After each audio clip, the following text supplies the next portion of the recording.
Hi all. 6 മാസം വരെയുള്ള കുട്ടികളുടെ ഫിസിക്കൽ കെയർ എന്തൊക്കെയാണെന്ന് നോക്കാം. ഫസ്റ്റ് വരുന്നത് ബാത്ത് ടൈമാണ്. കുട്ടികളെ കുളിപ്പിക്കുന്ന ടൈം വളരെ കുറഞ്ഞ ടൈം കൊണ്ട് കുളിപ്പിച്ചെടുക്കാൻ ശ്രമിക്കുക. കുട്ടികളെ കുളിപ്പിക്കുന്നതിന് വേണ്ടിയിട്ട് നമുക്ക് മൈൽഡായിട്ടുള്ള സോപ്പോ ഷാമ്പൂ ഒക്കെ യൂസ് ചെയ്യാം. അധികം റബ്ബ് ചെയ്യാതെ അവരെ കുളിപ്പിക്കാൻ ശ്രമിക്കുക.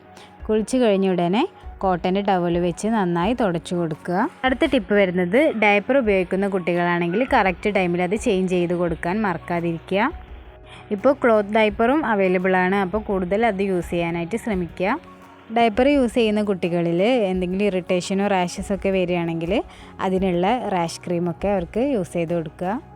ന്യൂ ബോൺസിൻ്റെ അമ്മമാർ ശ്രദ്ധിക്കേണ്ട ഒരു കാര്യം, അവർക്ക് ഡയപ്പർ ഫ്രീ ആയിട്ട് കുറച്ച് ടൈം കൊടുക്കാൻ ശ്രമിക്കണം. അടുത്തത് കുട്ടികളിൽ ഉറങ്ങുന്ന ടൈം നമ്മൾ സെറ്റ് ചെയ്ത് കൊടുക്കുക. 3 മന്ത് വരെ കുട്ടികൾ കൂടുതലും ഉറങ്ങുകയാണ് ചെയ്യാറ്. അപ്പോൾ അതിന് വേണ്ടിയിട്ട് നമ്മൾ അവർക്ക് ഒരു ക്വയറ്റ് ആയിട്ടുള്ള ഒരു എൻവയോൺമെൻറ്റ് സെറ്റ് ചെയ്ത് കൊടുക്കണം. ഉറങ്ങുന്ന ടൈമിൽ അവരെ നന്നായി പൊതിയാൻ ശ്രമിക്കണം.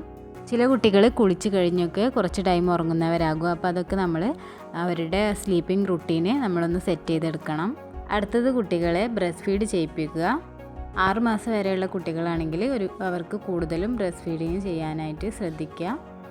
കൂടുതലായി ബ്രസ്റ്റ് ഫീഡിങ് ചെയ്യുന്നത് കൊണ്ട് അവർക്ക് പ്രതിരോധശേഷി വർദ്ധിപ്പിക്കുന്നതിനും അവർക്ക് ബ്രെയിൻ ഡെവലപ്മെൻറ്റ് നടക്കുന്നതിനൊക്കെ സഹായിക്കും. അടുത്തത് കുട്ടികളെ കെയർ ചെയ്യുന്നവരുടെ ഹൈജീന് ഇമ്പോർട്ടൻ്റ് ആണ്. കുട്ടികളെ എടുക്കുന്നതിന് മുന്നേ കൈയൊക്കെ നന്നായി കഴുകിയതിന് ശേഷം അവരെ എടുക്കുക.